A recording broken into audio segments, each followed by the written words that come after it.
Welcome back to a special episode of Get In. Today is Friday, July 25th, and we have a special episode for you.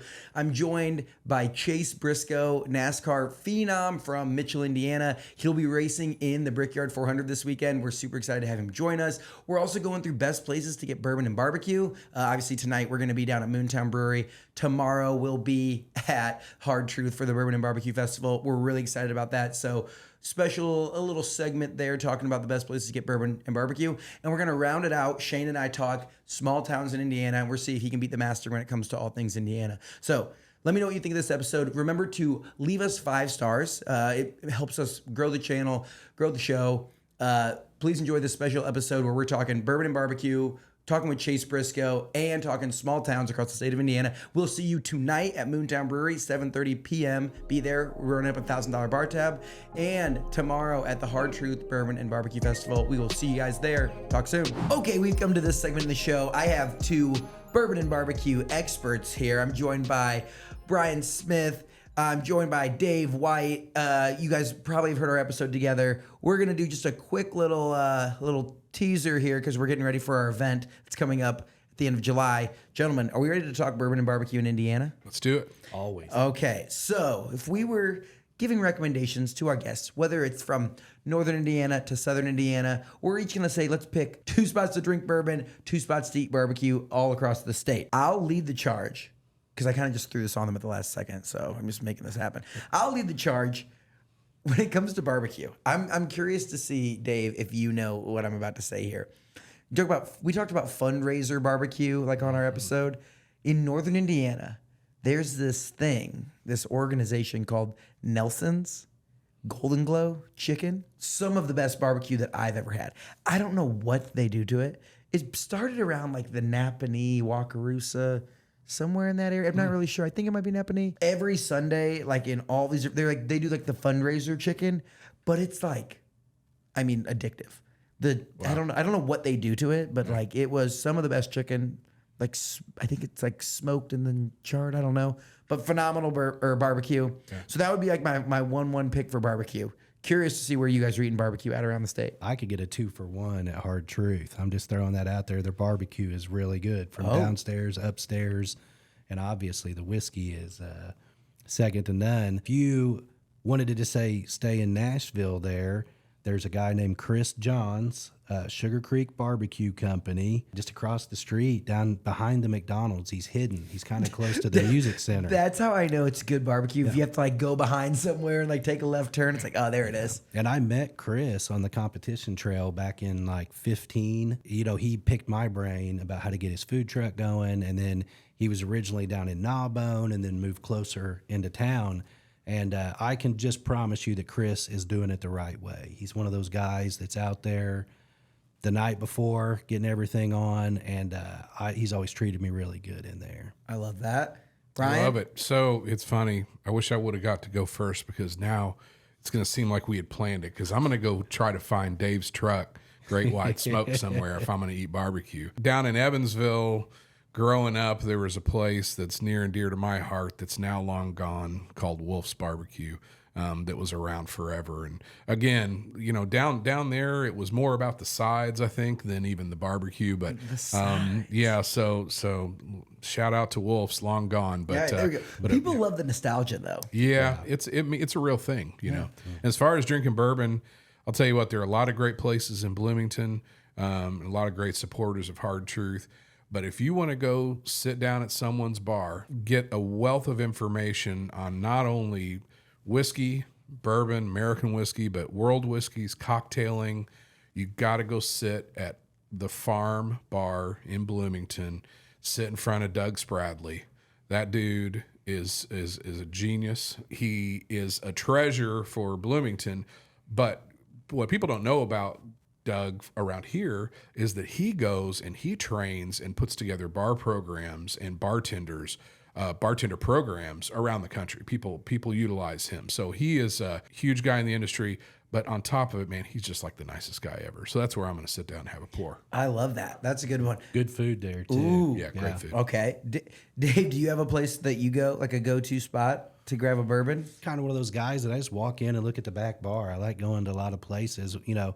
I worked at Kilroy's before there was a big overhaul, and we used to have a nice whiskey selection. But yeah, it's tough, with you taking farm off the table in Bloomington. It's like you each like stole each other's. I mean, there is, Smokeworks has a lot. So I guess if you're going for volume, I guess maybe in selection, it's pretty good. And they do have an old hickory smoker pit in the basement. I've seen it. So it's, you go to those places and sometimes you think you might be at a mass produced place, but those guys care, about the food and the whiskey. Nathan Finney was a cool guy. He tragically died in a plane crash. Finney Group, he owned half the restaurants on that strip, the Tap and the Cantina. But when I met him, I was impressed with how passionate he was about the products that were going to be going into that place. So. Yeah, I think Wolfie's does like the Broken Barrel up in Carmel. Okay. And they have a really good, like a really expansive whiskey selection. I don't know. Yeah. I'm hoping if they see this and if they don't have Hard Truth, they need to have Hard Truth. No, I think they do, and in fact, I think we've done some extensive stuff with them. That's a great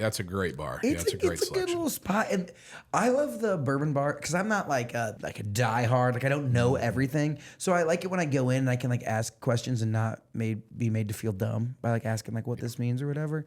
I think those are like my favorite kind of places to sit down. The other one that has a ton of good whiskey, good bourbon, that's surprised, and also barbecue is, you guys know Half Liter? Sure. Like they have a huge amount of, it was a German restaurant and then it switched to like a barbecue joint, and they have a large amount of like good whiskeys, good bourbons there, which is surprising for like a barbecue joint on the Monon Trail. So it's funny because you ask a couple guys like us, we're spending so much time doing our own craft that when we finally go out to eat or drink, usually it's someplace pretty damn close to home. You know what I mean? Like we're not straying too far away. Yeah. And it's like, that's interesting too, is like when you go out to someone else's, it's like, do you want to get something different than what you like? It's like, it's like, I don't want to drink bourbon or eat barbecue. I want to try something else. Yeah, that's why when you said barbecue for the rest of your life, I died a little inside because it's that way, man. With pork especially,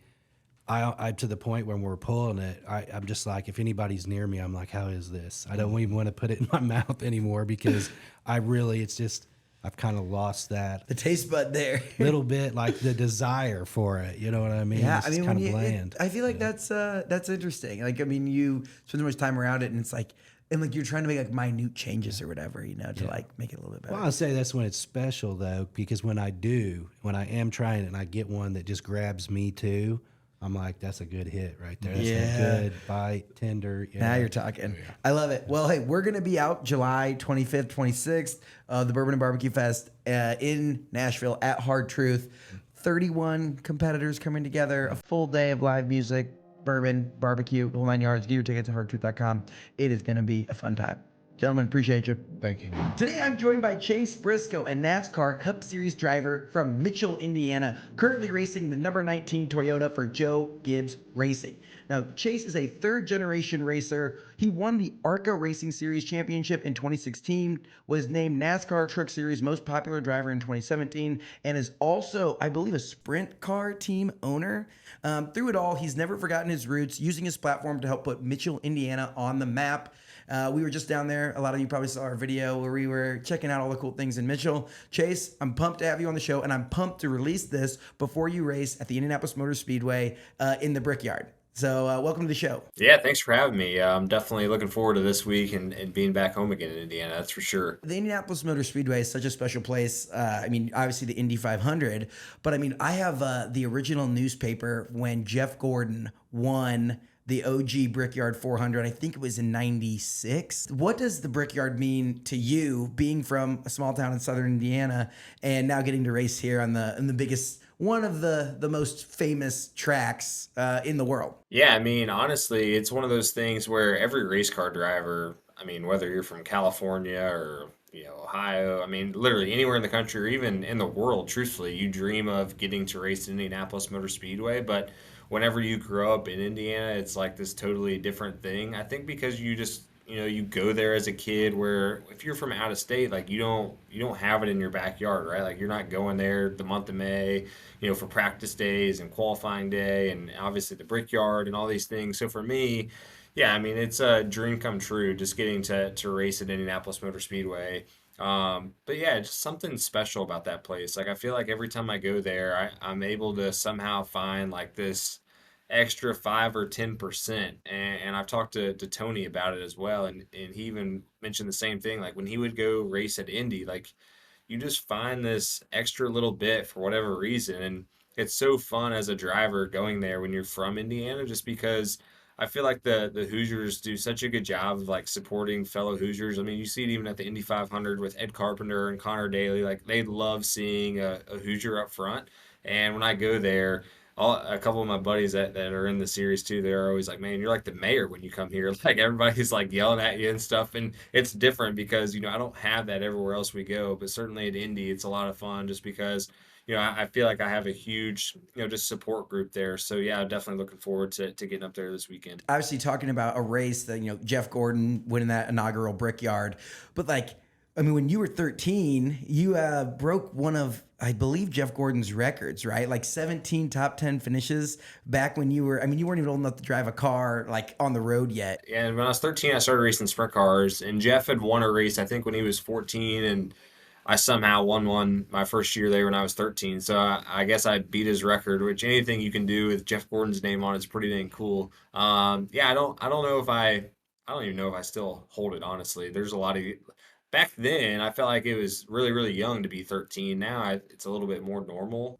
That's crazy. Yeah, I don't know what my parents were thinking to let a 13-year-old go race a 900 horsepower race car, but yeah, it was really cool just to be able to win that first year. I won in Paragon, which is not too far from Indianapolis, but yeah, it was a special night that night, and yeah, crazy that people still talk to me about that and remember me running that race and stuff.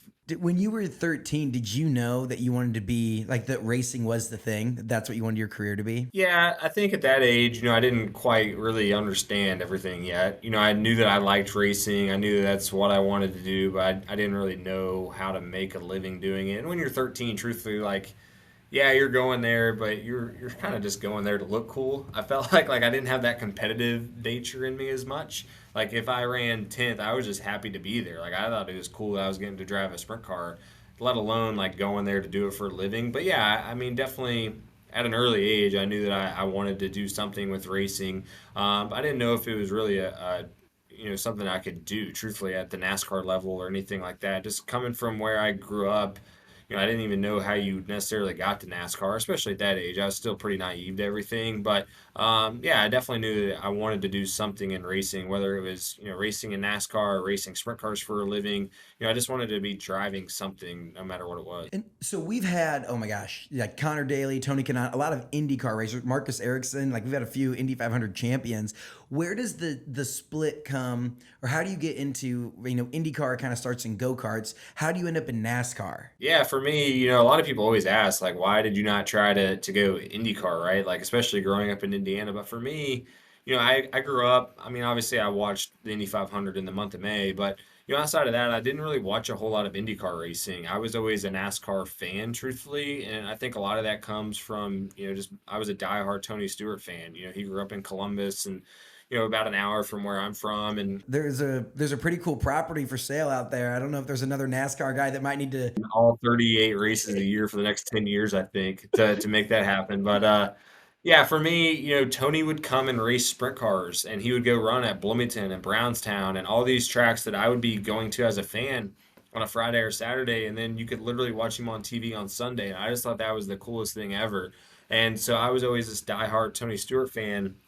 And as I got older, I remember watching other drivers, that would, Casey Kane's another example. He would be at Bloomington Speedway, and then a couple years later, he's on TV. So I always thought that was like the thing. If you were this really good like sprint car driver, you would go to NASCAR.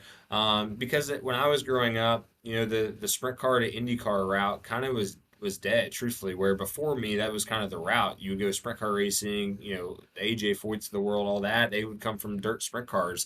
But when I was growing up, it was more the opposite. They would go to NASCAR. So for me, it was always NASCAR was what I just wanted to do. As far as like what route I could do if I had the choice.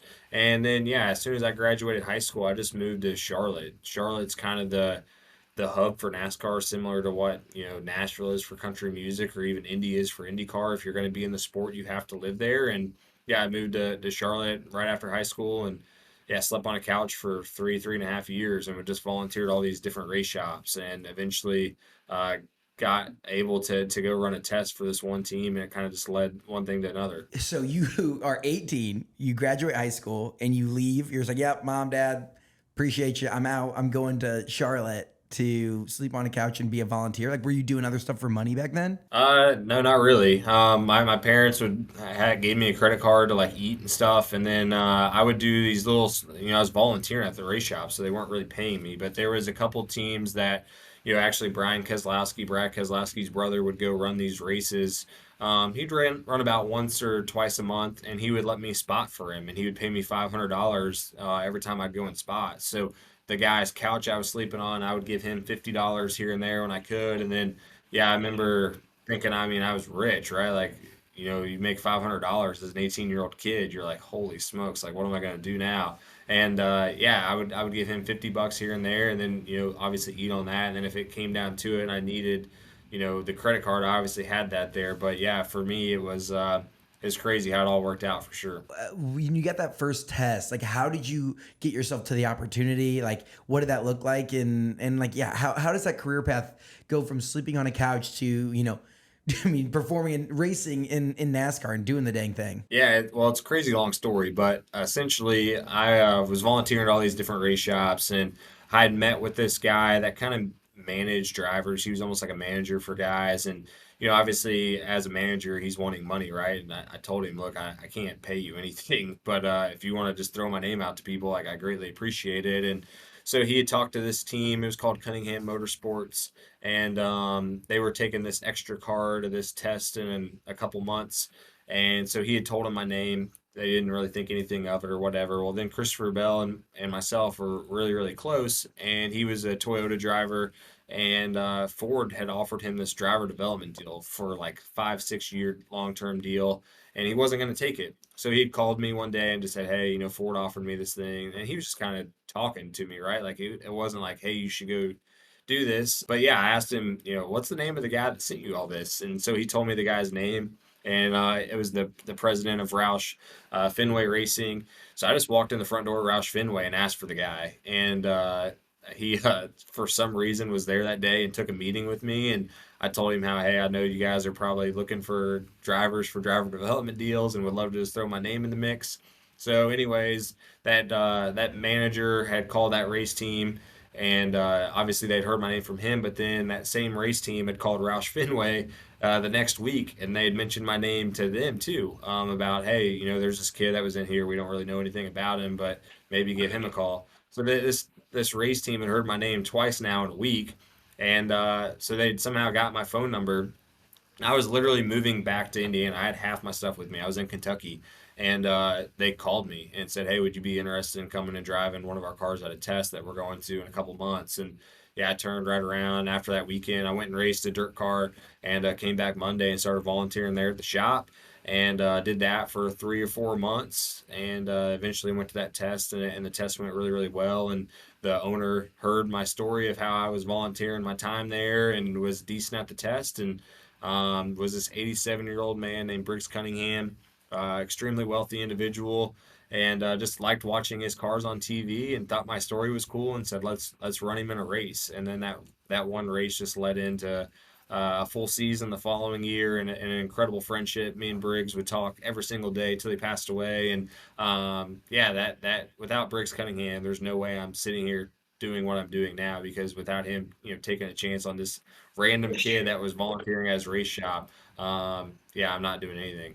Wow. Okay, so talk to us. There's a few things I want to unpack. One is just like advice to, I mean, whether it's kids or, recent college grads, whoever, of like just putting yourself in the space for your dream to come true or for your goal to happen, right? Like whether it's, I mean, obviously you probably could have waited tables or done something besides volunteer. You could have been a bartender somewhere and made some money and tried to figure it out. But like, What drove you to want to be the volunteer, and how did you know that that's like the right thing that you should have done? I wanted to make sure I was first off front of mind. Like if I was the first one there every day and the last one to leave, like they know how bad I want it first off. But then I'm always there, right? So if something happens, one of their drivers gets hurt or whatever, like I'm going to be top of mind more than likely. And that was always the one thing that was super important for me is I wanted to be the first one there in the morning and literally the last one to leave. And then the other thing is I've always just been so big on just treating everybody with respect. And I feel like that goes such a long way because people want to help you, and that's what I tell, a lot of kids will come up and ask, what advice do you have? And I'm like, just treat everybody with respect because you don't know how 5 years from now, somebody could need a driver. And if you've burned a bridge 5 years ago and now they have a crew guy that, is tight with the owner or whatever, and they say, hey, what about this guy? And he's like, oh, no, he was, a prick to work with or whatever. They're not going to hire you. So for me, I've always just tried to be, extremely respectful to everybody and treat everybody with respect. And I feel like that goes such a long way. But then once you get your foot in the door, it's all about just moments. And it's some people have one moment and that's their one opportunity. Other people there's 5 or 6 moments. And for me, I had a couple big moments in my career where the right people were watching and I performed at the right time and it all kind of opened up for me. But at the end of the day, if you're not a pleasure to work with, you're not going to get very many opportunities typically. Take us through, you get that first test, and it's kind of like, I mean, it's like the ultimate tryout, like the ultimate moment, right? It's like you got to like put on a show in this moment so that you can get behind the wheel. Take it like, what were you thinking? How did it go? What does the process of a test look like? Yeah, so actually, I ended up getting to do a kind of a 20 lap test before I was even supposed to go to the actual test, and I thought I blew it. The driver, his name was Tom Hessert, and he had to fly out early for something, and the crew chief had told me before we even went, because I'd been volunteering there for probably 4 months, so they knew that I was going to run this test in a couple months and all this stuff. And he said, "Hey, just take your stuff just in case Tom has to leave early, and maybe we're let you get in the car." So Tom ends up leaving early, and they take me. I mean, I'd never driven a stock car like this or anything, and they put me out there on like 150 lap tires, which is just terrible in the first place, right? And I am trying so hard. I'm out of control. I'm spinning the tires. I'm trying way too hard. And they only let me run like 15 laps. And I came in, and the crew chief, pulls the window net down. He said, "So what do you think?" And I said, "I just blew my shot, didn't I? That was terrible." I said, "That was the worst 15 laps of my life." And he said, "Yeah, it wasn't good. I'm not going to lie to you." And but I think, for them, I knew that they still believed in me just because I was always there and they knew how bad I wanted it, that they still, I don't know, I guess they saw something. But yeah, when we went to the actual test, I think because I got to run those 15 laps, 2 months prior, it kind of took the nerves away for the actual test itself. And that test went really well. I ended up being faster than their, 2 actual drivers at the time. And, that's kind of what spiraled into, actually racing there for that team. When did you like kind of get to a point where like racing was like this was going to work out, at least for a short term, like it was going to be a career choice that would sustain you? I mean, how does the trajectory work, right? You start in ARCA and then move up to truck and then move up to NASCAR? Almost like single A baseball, for example. And so honestly, until 2020, I felt like I still wasn't sure if I was going to be able to do it, for a living. So yeah, 2016, I go to ARCA, win the championship, nearly half the races, and that got me a Ford development deal. So that was a 5-year deal, for example, but it's all kind of 1-year deals in a sense. Like you have to go perform, otherwise they're just not gonna, keep you going. So in 2017, I run in the truck series, which is kind of like, I would say, AA baseball or like D2 if you want to kind of like that. Like you have some prospects in there. And the team I was driving for, Brad Keselowski Racing, I'm supposed to be there for 2 years. Well, we get to August, there's probably 6-7 races left in the season, and they say, "Hey, we're shutting down at the end of the season." So that puts me in this totally weird spot of, well, now, what's this mean for me? I end up winning the last race of the season. And that's kind of what got me, I felt like, to the next year because I'd ran good, but, I didn't really have a plan in place. Like the plan was to be 2 years there and then go on to the next thing. And so it kind of put Ford in this really weird spot where they didn't know what to do with me. So in 2018, I run part-time. I run 5 races for Stewart-Haas Racing and 12 races for Roush Fenway. And then I run like 8 road races in the IMSA series. So kind of like they're just trying to do whatever they can to get me to X amount of races. Well, I run absolutely terrible in 2018. It was just a disaster, like going up from all these different cars and series. And I'm pretty sure I'm getting fired. Like I'm 95% sure come September, they're about to let me go. I'd been asking about, what's the plan for next year. They're not telling me anything. And I go out and win this race. That was one of those moments, literally, it was Charlotte weekend. I got the vibe on Thursday, Friday. I'm probably getting let go in the next 2 weeks. And I win that race that weekend. Are you racing? What are you racing at that point? This would be the Xfinity series. So this is like AAA now, Okay. or like a big, D1 school, right? And so I win in 2018 that one race, and like literally that Monday, hey, this is the plan for next year. You're going to be full time at Stewart-Haas. Just totally, and that's what I'm saying. Like it's all about these moments, right? And capitalizing on the right time. And so then 2019, I go run full time for Stewart-Haas.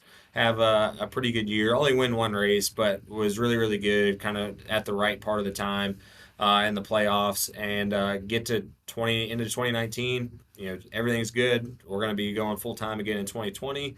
And I get a phone call in December. Hey, we had something come up. Ford's been paying for your racing the last 3 years or whatever, and we're going to cut back. So you're not going to have a job next year unless you guys can find some money in the next 2 weeks. And so I think my career's over again. And my dad is literally in Las Vegas. I don't even know why he was in Vegas. I think there was some conference or something. And he's walking out of this Mexican restaurant, and he's got a 98 hat on, which is the number I was driving at the time. And this guy is walking down the street just at the same time, and just yells out my name and says like, "Hey, 98 Chase Briscoe." And so my dad, just turns around and he's like, doesn't know if he knows this guy or whatever. And the guy's like, "Hey, I'm Mike Minderbureau. I'm the CEO of highpoint.com. I just love watching your son race." Or he didn't know it was my dad at the time. And my dad, told him that who he was. And he goes, "Well, I love watching your son race and just how he is as an individual and, how he represents himself. And here's my business card. If there's anything I can ever do for him, help him in the conference room, whatever it may be." So obviously my dad knows that I have like this week and a half, 2 week window to somehow find a sponsor to be able to have a job for, the next year. And so I give it to Stewart-Haas Racing, and they call Mike, and Mike's first words are, "If you're calling me about sponsoring a race car, I'm not going to do it." And a week later, Mike had decided that he was going to sponsor the full season. And then that 2020 year, I won 9 out of 30 races. And that's when I knew that I was probably going to be okay. And then I got moved up to the Cup Series and driving for Tony Stewart. And then, was able to win that second year. And ever since I've gotten to the Cup level, I've thought I was going to be okay. And then literally same thing last year. The team shuts down in June, July, and I didn't know if I was going to have a job again. And it just so happened to work out that I landed in probably the best opportunity there is with Joe Gibbs Racing. So yeah, there's all these different moments in my career where I could have easily been done. And who knows, waiting tables, doing whatever, but it's always kind of worked out for sure. Dude, that is crazy. Wait, what is highpoint.com? What do they do? It's an IT company. So they do like all the infrastructure, they do arenas, they're big into banking, security, all this stuff. But yeah, it was crazy. I mean, literally just, that's another one of those moments, right? Like the fact that they just were happened to walk down the street at the same time, and Mike was a NASCAR fan and even recognized my dad's hat. Yeah, like and the fact that he like said something, like doesn't even know, that it's your dad. He's like, just being a fan out in Vegas, like, "Oh yeah, Chase Briscoe." And you're like, "Oh yeah, that's my son," and that turns into him helping you, continue that next opportunity. That's crazy. As you think back about all of the race wins and the great finishes and like, what are one or two of your most proud moments of just like, man, I can't believe we put that together? Yeah, I would say the two that stand out, one is the Southern 500 from last year in the Cup Series. The Southern 500 for us it's a major, right? It's a crown jewel. Darlington is arguably the hardest track. Like when you can go there and win as a driver, like the sense of accomplishment you feel is just unlike anywhere else. So to win that race last year, I would say is probably the most proud I've ever been. Like just after a race, I felt like I did my job to the best of my absolute ability. And then even just given the circumstances, Stewart Haas was shutting down. We had no reason to like even keep trying. Truthfully, we knew that we had no jobs at the end of the year, and for us to be able to go there and win, arguably the hardest race of the year to win, was something I was super super proud of, and just that's probably my biggest win, I would say.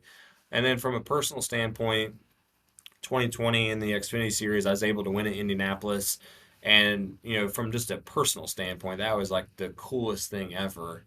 Just being able to win there, right? Like just racing there is incredible, but to be able to win there was just a super special day. It's still kind of bittersweet because it was during COVID, so there wasn't a soul there. And literally, like my family was down the road in Zionsville at my cousin's house, and I didn't get to celebrate with any of them. But hopefully, this weekend that'll change. But that's one of those things where like winning in Indianapolis, there's nothing else like it. But I don't feel like I really got the full experience just because there was nobody there. So yeah, hopefully this weekend that'll all change. Yeah, I mean you've been right there with the last 2 weeks, right? Like right in the mix. So there's some good Indiana homecoming, the Hoosier homecoming. You put it all together, like that'll be so sick. I'm going. I'm excited to be there and cheer you on, dude. Obviously, when you were coming up, right, racing through Indiana, I know that there are some legacy tracks around the state. You talk about oh man, a lot of like the IndyCar guys start over at Newcastle, people down at Salem, the High Banks. Where are some of your favorite places when you were coming up racing around Indiana? Yeah, Indiana is the hardest place in the country, I think, for sprint car racing. There's just so many good racetracks, and the competition is so stout. I mean, there's a reason why, guys that want to be USAC drivers, they moved to Indiana because the local racing is unlike anywhere else in the country. So yeah, I mean, for me, my home track was obviously Bloomington, but Hopstad's always been a favorite of mine. But there's just so many great tracks. Like Kokomo is, I think, probably the best track in the country to just go watch a race at. Putnamville is really, really good. You have Lawrenceburg, Circle City now. Paragon is kind of where I grew up racing. Terre Haute. I mean, the list just goes on and on. Brownstown. I mean, there's so many just great racetracks in Indiana. And just the scene is so good. So yeah, it's definitely a privilege that I got to grow up, with that in my backyard and racing against, the competition that I did, because there's so many guys, truthfully, that, or even local racers in Indiana, if they ever got the opportunity to go to a higher level, with the funding and everything it takes, they could easily perform because there's some amazing talent, just in the Hoosier state for sure. Yeah, so you talk about growing up, going to watch. So Kokomo is one of your favorite. Are there other places that people need to go check out a race at and go be a spectator? Kokomo for sure. Like if you just want to go see an incredible this race, I feel like Kokomo is hard to beat. Hopstad is always been a favorite of mine. Bloomington is I always feel like one of the most like just beautiful racetracks because the grass is always so green in the infield, and then you have the red clay. Like it's just this really neat contrast. Lawrenceburg is one of the most incredible dirt facilities there is in the country. I mean, like I said, the list just goes on and on. There's so many good places to go watch. You really can't go wrong with any of them. Even this weekend, I think at Brownstown, it's the Jackson County Fair. Like the fair race is always cool. I love that you know that. It's Brickyard 400 weekend, but he also knows that it's the Jackson County Fair. I love that. Okay, well, obviously, growing up in Southern Indiana, like being from Mitchell is a huge piece of, at least from the outside looking in, seems to be a huge piece of your identity. Talk about what growing up in small town Indiana has meant for you, and where that, like, you talk about like treating people good and just kind of like the Hoosier hospitality that's helped you out in your career. Like, I mean, what does Mitchell mean to you? Yeah, Mitchell's everything to me. I mean, it's where I grew up. My entire family still lives there. I'm the only one that doesn't live there now. So yeah, it's a huge part of me still. And just I think, what you were saying, even just the Hoosier hospitality and just the upbringing that I had in Mitchell with it being a small town, everybody kind of knows everybody. I mean, that's another reason you kind of want to treat everybody with respect too, right? Like it gets around really quick if you're not a good person. So yeah, for me, I absolutely love where I grew up. I would love to eventually probably try to move back to the area. I don't know if that's realistic with what I do, but I would love to just to come back. Like I said, my entire family's still there, and just I love the fact that everybody kind of knows everybody, and if you want to go somewhere, it's a 5-minute drive, right? Yeah. That's probably the crazy thing is like I was talking to my parents about it just a couple weeks ago. Like I remember as a kid not wanting to go to Bloomington because it was a 25-minute drive and that seemed like so far. And now I drive an hour to work. It's just like Yeah. it's crazy, like just the difference. But yeah, I Well, love Mitchell and just the support I get. I think is the coolest thing for me is not only Mitchell but just Lawrence County in general. Like the fan support I get from Indiana in general, but certainly Lawrence County, Orange County, but that whole area, especially this weekend, I'll feel it. There's so many people that will come to the racetrack and be from Mitchell or Orleans or Bedford or somewhere right around there, and it's just it's super super cool.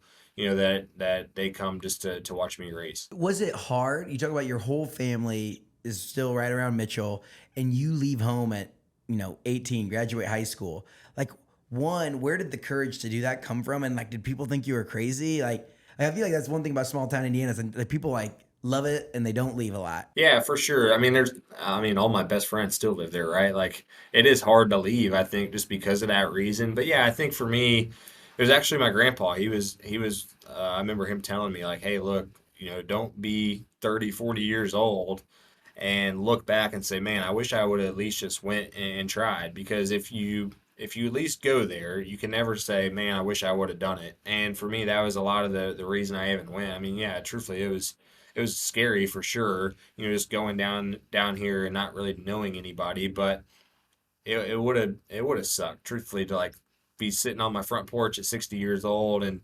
being like, man, what if I would have at least tried? Like, you never know how it would have worked out. Could have easily not went the way it did. But at least I put the effort in, at least seeing if an opportunity came. So that was honestly the biggest reason. But yeah, I remember literally I had a decision to make of if I was going to move to North Carolina and try it. I told myself I was going to give myself 3 or 4 years. Or I remember my grandpa telling me about a job at C&M Conveyor in Mitchell and doing the conveyor belt assembly line and how it paid, I think it was paid 17.50 an hour, and how that was going to be a great job for this area. And he was like, look, like you could always come back and get a job, but if you really want to go down there and give it an opportunity or at least a shot, you need to try to go do that. And that's why I decided to go give it a shot. That's wild. Like, grandpa's advice, it was between 1750 at the conveyor belt assembly line or going to give it a shot. So I'm from a small town, 1,600 people in northern Indiana. And I do think that like a lot of times people may not be as supportive because they don't want you to fail. Like people close to you, like they don't want you to embarrass yourself. They don't want you to like put yourself out there, like sleep on couches for 3 years. Like when you're coming home and people are like, oh, how's that crazy dream of being a professional driver going? But where was the moment that it switched? Where it was like people started to believe and really get behind that you could do this thing? Yeah, I would say, there was 3.5 years where I didn't even run a single race, right? And when I moved to Charlotte. So I think there was still a lot of that, like, hey, is this really a smart decision? Like, how much longer are you going to give it? And even with my parents, I think there was a little bit of that too. But I would say when I started running ARCA and that first full-time season, it was pretty early in the year. I won 4 races in a row. And that's where it was like, people were like, okay, like maybe this is going to work out. I would say that was really the turning moment. I think it was actually Indy weekend. I had won 3 in a row. We raced at IRP, and even I think that was the moment for me where I was like, okay, this is actually getting real. It was crazy. I was at Brickyard. I was walking around the garage area, and I get this text from this unknown number, and it just said, hey, Chase, this is Jeff Gordon. Congrats on last night. Would love to sit down and talk to you about your future. And I thought it was one of my buddies messing with me. And sure enough, it was really Jeff. And yeah, I went and met with Jeff that Saturday, Brickyard weekend, and talked about, what my future was looking like and what, the plan was for next year and all that. And that's when I realized, okay, like if Jeff Gordon is reaching out, like maybe I do actually have a chance of doing this for a living. But yeah, I would say right around that June, July of that 2016 season is when it really kind of got real for not only me, but everybody. Dude, that's great. I can't imagine. It's like those. Have you ever seen those videos on like draft day where like people's buddy, like for the NFL draft, like people's buddies are like calling them and texting them and stuff. And it's like you get an unknown text from Jeff Gordon. And you're just like, oh, dude, someone's pulling my leg. That's crazy. Well, talk about like all the other cool things. Like I think I saw just a few weeks ago you were throwing out the first pitch at a Cubs game. Obviously, you're a dad and you have a family now. Like, talk to us about some of the stuff besides racing that you're just pumped up and can't believe, like that you get to have all these crazy cool opportunities. Yeah, I mean, truthfully, everything I get to do is still like a pinch me moment. Obviously throwing out, the first pitch at the Cubs game is a great example. Just last weekend, I went to, Luke Bryan concert and got to hang out with Luke after the show and, flying with the Thunderbirds and a fighter. Like, there's so many things that like are just mind blowing to me. And, I got to meet the president this year. Like, dude, that's crazy. Absolutely mind blowing that I get to do. And truthfully, even every Sunday, like when I get to strap into the car, it still is a pinch me moment. So yeah, it's been crazy, just the things that my career's been able to let me do. But yeah, outside of racing, obviously I have 3 kids. I have a 3.5-year-old, and I have 9-month-old twins.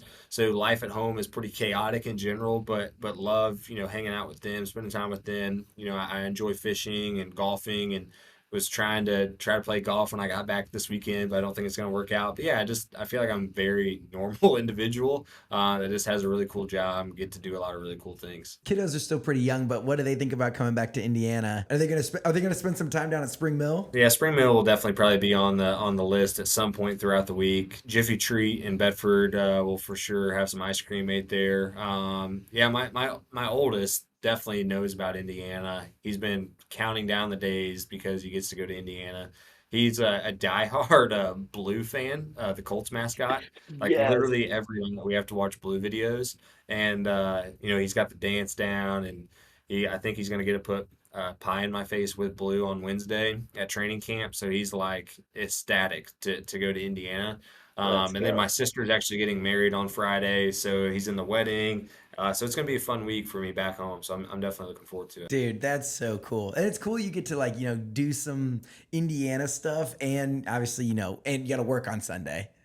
The classic. It'll be fun. Yeah. Wednesday, I'm going to have a pretty full day. I'll go and do Colts training camp. I'm going to go check out the new IMS museum. I'm going to throw out the first pitch of the Indians game. And then, yeah, Thursday, I'll just spend it in Mitchell, try to hang out with my grandparents and everything. And then Friday, I'll have practice. So I'll drive up to Indy, do that, come back, and literally be rushing to get back to the wedding.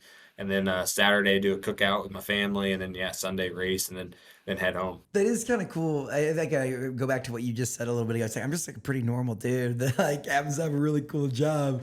It's like going to a wedding and a cookout, and then, oh yeah, I got to go to work on Sunday and go race at the Indianapolis Motor Speedway. That's awesome. Well, I don't know, dude, as we wrap up here, I do have I have a few more questions left as we get close on time. First one would be like, when you think of famous people from Mitchell, there's obviously Gus Grissom, second man ever in space, I believe, like an incredible astronaut, like known in Indiana and well beyond across the world. How does it feel to be mentioned in this? Like when they talk about famous people from Mitchell, it's like there's Gus Grissom and there's Chase Briscoe. Like that's pretty crazy, right? Yeah, it is cool. It's honestly still wild to me that Gus is from Mitchell, and then just Lawrence County in general has 3 astronauts. Like the odds of having 1 astronaut just in general is mind-blowing, let alone we have 3 from just that little area. I don't know why that is. But yeah, between Gus Grissom and then, Terry Cole, he was, I think in the 50s, but played in the NFL. I don't know. I don't really feel like I'm on the level of those guys, but I guess maybe I am. I don't know. It's definitely still weird just because as a kid, everybody knows Gus Grissom. Everybody knows Terry Cole. So I don't know. It is weird still to me, truthfully. Like my mom's a school teacher at the school, and like everybody knows me, but I'm her kid. I'm not really like I'm just Miss Briscoe's son. So yeah, I don't know. It's cool, but it's still kind of wild to me that I guess I'm on that level. You're very humble, man. Which I think that's a testament to like why people, you even talk about the CEO of High Point, where he's like, I just like the way he races, but I like the way he carries himself. Like I think that's just, I don't know whether it's having good parents or Mitchell being a great place to be from, like there's just something that the humbleness just like shows through and you're really authentic. So I always appreciate that. Dude, okay. So as we kind of wrap up, we have some fun Indiana questions, but what's something the world needs to know about Indiana? I would say just the hospitality, truthfully. Like I thought it was just like that everywhere, where everybody's just nice to everybody. And I would say just how easy it is to get anywhere. Like I feel like it's 3.5 hours to go anywhere in the state for the most part. I think just the hospitality and how kind people are and just how underrated Indiana is. I will say, I'm sorry, but Southern Indiana is way better than Northern Indiana. But yeah, I don't know. I love Indiana for whatever reason. Like it just feels different as soon as I get there. There's nowhere else like it, I feel like. So yeah, I don't know. I think the hospitality is a big part of it, but just even just the scenery. Like I said, I'm very, very biased to Southern Indiana, but yeah, there's just something about it that's different than everywhere else I've ever been. Dude, well, Lawrence County in particular, you talk about all the limestone and like the landscape once you get down past like that Mooresville, Martin, like down in that area of the state, it just like gets hilly. And I mean, I will say, yeah, Northern Indiana is special to me, but it's pretty flat and like pretty gridded off. Like everything's just like a straight like 1 mile squares. But yeah, once you do get down, south of Indianapolis, it's just like a whole different state almost. Like it's crazy. From Indy to Chicago, for example, like from where I'm from, right? Like you're driving to Indy and everything's hilly and there's all that stuff, and then you get north of Indy and it's just windmills and flat. Like that's all there is. That's so true, man. Okay, this is a question that we ask everyone who comes on the podcast. We get to show some love to a place across the state that maybe not a lot of people know about. So, Chase, what is a hidden gem in Indiana? Bedford, I'm very biased to Jiffy Treat. I think Jiffy Treat's good. Bomax and Shoals is a must. Bomax, what is that? It's like a drive-in, like ice cream, it's burgers. It's like a tiny little drive-in in Shoals, and Shoals is tiny. I don't know if you've been to Shoals. Yeah, I have been. There's a Velma's cash-only diner. Good little spot. Yeah, so go to Bomax next time you're around Shoals. Bob's Pizza in Washington is like the spot. I love Bob's. Jiffy Treat I'll for sure go to just because it's right there in Bedford. I doubt I make it to Bomax, but yeah, I mean Spring Mill, obviously I'm very biased to it. I think it's a great state park. I'm trying to think what else that's like a must-do Indiana thing. I mean, obviously St. Elmo's, everybody knows that though. Yeah, I would say Bomax, Jiffy Tree, and Bob's. If I had to like nail 3 of them, that would be them. One of one. No one has given us those answers. So What's like the most common one, you think? like a state park. I feel like state parks are like someone picks their favorite, whether it's Turkey Run or Shades. I mean, Clayton said Spring Mill, and I had never been down there. So I ripped down there not too long ago.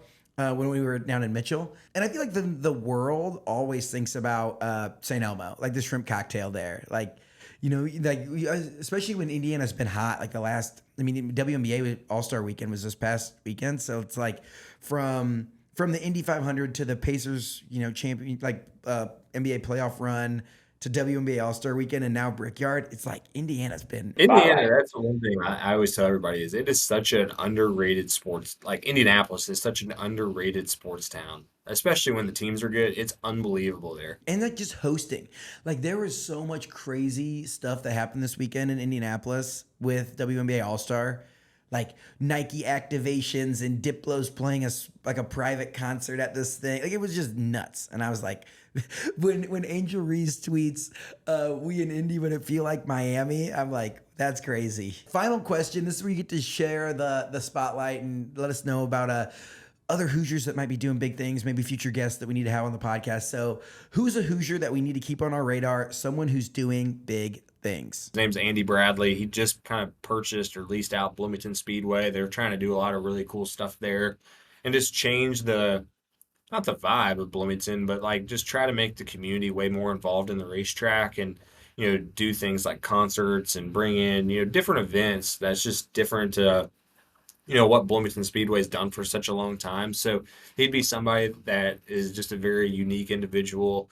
He's obviously part owner of the racetrack. He races himself. He's actually a commercial airline pilot for his job. Like he just is like does all of this different stuff. Owns his own chassis company. Like the guy just does tons of stuff. So he'd be somebody that I think would be cool just to hear from, like his vision for Bloomington Speedway. He's from Bloomington. You know, he'd be a cool one, I feel like. Andy Bradley. All right, I gotta learn some more about this guy. Well, hey Chase, thank you so much for the time today, man. It's awesome getting to chit chat with you, and best of luck this weekend. I know that like the Hoosier State's gonna be out there, pumped up for you, and excited to watch you take on the Brickyard this Sunday. Yeah, man, looking forward to it. I look forward to seeing you too. Thank you so much for being a guest, and we'll talk soon, all right, buddy? Yeah, thank you, man. Appreciate it. Welcome back. Where Cheyne tries to beat the expert. We're going to be doing towns today. 45 seconds on the clock. How many towns can you name in Indiana? 3, 2, 1, go. Fishers, Noblesville, Westfield, Carmel, Greenwood, New Palestine, Newcastle, Richmond, Napanee, Lagodi, my bad. Shelbyville, Seymour, Bloomington, Bloomfield, Linton, Evansville, Terre Haute, Fort Wayne, South Bend, Whiting, Winfield, Crown Point, Valparaiso, Elkhart, Laguna. Is there a Laguna? Algona. No. Algona. Angola. The Hornets. Angola. What was the number? No, I gave 2 wrong names for it. I'm so sorry, Angola. Laguna. 45 seconds on the clock. How many towns? He did do a good job. Fishers, for those who didn't know, Fishers just overtook South Bend as the 4th largest city in the state of Indiana. So, hey, one clap. There you go, Fishers. They expanded like the area. The area? Yeah. Oh, they were like, what's that called? Annexing or something? Yes. Yeah. Classic. It's acquisition. It is. All right, 45 seconds. We're doing towns. I want to set this for you because I want you to achieve greatness here. I think you can rip 60 in 45 seconds? Yeah. How about 50? 50 towns in 45 seconds. 3, 2, 1, go. Gary, Crown Point, Logansport, South Bend, Mishawaka, Bremen, Bourbon, Tipton, Etna Green, Tippecanoe, Fort Wayne, Evansville, Muncie, Bloomington, Lafayette, West Lafayette, Westfield, Zionsville, Whitestown, Danville, Avon, Martinsville, Greenfield, Greenwood, Greencastle, Greensburg, Greentown, Batesville, oh my gosh, Sunman, Madison, Speedway, oh gosh, Whiting, fewer towns than counties. After I hit the greens, You were at like the halfway point on time, and you were I know crushing. I kind of started up in the Chicagoland area, and I was like, Gary, blah blah blah, and then I for some reason dropped to Logansport. I don't know why, and then I went back up to South Bend, and then I started coming down US 31. And then it's like you need to pick up more of those. I need to hit like Carmel, Westfield, Zionsville, and like didn't just start circling, like hit 465. just do the metro. Mm-hmm. And then maybe take 69 or 65 Like segment. we stuck with the north side suburbs. Yeah, we're hit not- a little bit of the south side. not nearly We are enough. not on the east or west. No. Like Well, Mount I hit Vernon, Greencastle, Lawrence. but like yeah, that's about it. You're talking about it on We there. didn't hit Brownsburg, Avon. No. Neither of us. Like before we roll this off the show, I will get 50. 50 counties, 50 towns. Let us know in the comments what you want us to try next time. Whatever it is in Indiana, whether it's high school mascots, counties, cities. County seats would be tough. Dude, county seats would be really hard. It'd be fun though. Thank you for listening to this episode of Get In. An amazing conversation with Chase Briscoe. Obviously, Cheyne still can't beat the master when it comes to all things small towns, and top recommendations on where to get bourbon and barbecue.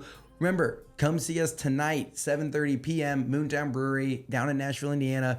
And then tomorrow we're going to be at Hard Truth for the Bourbon and Barbecue Festival. Starts at noon, live music rip until 9 p.m. It's going to be a great time. We'll see you guys there. Thank you for listening to this episode of Get In. And remember, Leave us 5 stars wherever an honest and fair review. Hopefully it would be 5 stars, but an honest and fair review wherever you listen to podcasts. Subscribe on YouTube, follow on Instagram, do all the things. And thank you all for making the Hoosier State a great place. Thank you for listening to this episode of Get In. If you like what you heard, make sure you leave us a review wherever you listen to podcasts. This show is made possible by our friends up at Sweetwater. Whether you're looking to start a podcast or take your content to the next level, click the link in the description to see all my gear recommendations at sweetwater.com. If you want a behind the scenes look at everything we're doing across the state, make sure you follow me on Instagram and TikTok at Nate Spangle. Thank you so much for listening and being part of what makes the Hoosier State great. We'll see you next time here on Get In.